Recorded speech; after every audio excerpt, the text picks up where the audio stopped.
how do we get the most out of the prospecting sessions that we're doing? Maximising, I suppose, do we time block? And everyone's different.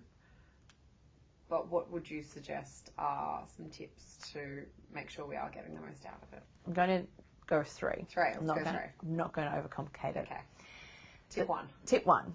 The first one is to be organised. Don't just go in and start your session and open the database and go, yes, I'm ready to prospect today. So not only organised to actually have the time blocked out to do the prospecting, know who you're calling. In the prospecting section to be organised.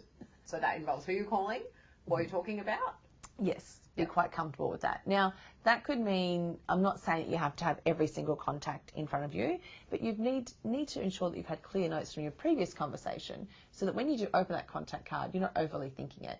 So that would be the point of conversation points that you've had and then what you're presenting to them to deliver on in the next point. Tie another question in here just with regards to the importance of pipeline management. Yes. And again, that consistency in keeping a record of the last conversation that you had with someone. Yes. Might be that they were celebrating their daughter's second birthday or first birthday. And you can remember that the next time that you speak with them. You haven't actually remembered that, but you've had it written down somewhere. So you can pretend that you have. Absolutely. So that's important. And just being able to, bring up anything that was previous. And then the power of what happens next is that this needs to be transitioned onto the next person when you pass that on. So if they do then become a client fairly quickly, which is always the end goal, all that information then needs to be passed on so that person, being the property manager, can make it transferable. So you have to be prepared. You have to firstly just know the people that you are going to contact first before you even start, and know which of those that are hot leads, know your benchmark of what you want to achieve in connections within that session. Is that tip two? And this is just all in the starting. You just need to be prepared. You just really need to go in mentally in that zone, not thinking I need to be doing all the stuff to actually get into it. You just need to be completely prepared. The second tip is if you need to actually change the name of your prospecting session, where you might call it a client meeting or an appraisal. I don't care what mentally works for you. Yeah. For me, the session where you are investing that time in whether it be doing follow-up calls initially first with your hot prospects, however you are approaching it, is a non-negotiable appointment. It is the same as though you're sitting in front of the client doing the appraisal. For me, that is the only thing that could potentially step in your way if your time is becoming quite difficult to manage there, where maybe they're having multiple appraisals that have come through for the day. There's no other reason why you should be distracted. And don't feel guilty and allow other people within your team to try and take you away from that. I do this often, so I'm going to let you in on a little secret of how my life is sometimes. But I've found, and this is a true comment to make, if I say to people when I'm travelling, as an example, I'm catching up with a friend for dinner this evening versus I've got a client meeting for dinner, the moment I say friend, people will try and twist my arm, which is such a sad thing to say because you think it should be fair and reasonable to think that I can actually have a bit of, social time and time to myself. No. The moment that I say a client meeting, they go, oh yeah, because they assume business, they think possibly they're paying for Tara's time. There's all this thought process of it's potentially a private meeting. It's obviously very valuable to that person. I don't want to interrupt that. It can't be rescheduled because it's booked. So it's all in the wording. You need to make sure that then you demonstrate that to those people that are sabotagers. The ones that are the regular people that are pulling you away from these income-producing activities, that you change your wording with them, you change your wording in your appointment, you know what it is, you get the giggles inside and know that you're sneaking away and you're doing the best thing. Just don't do what I do and have a client meeting that's your friend's birthday next to a client.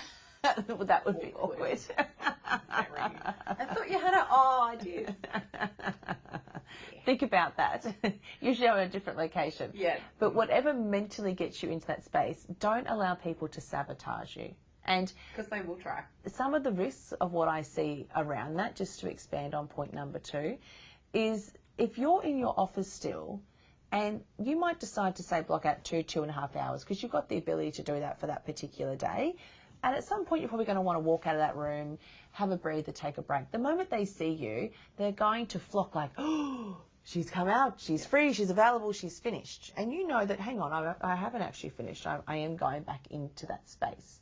So make sure that people are aware of the time frame that you're actually doing that appointment in. I think that's important. It's okay to demonstrate that.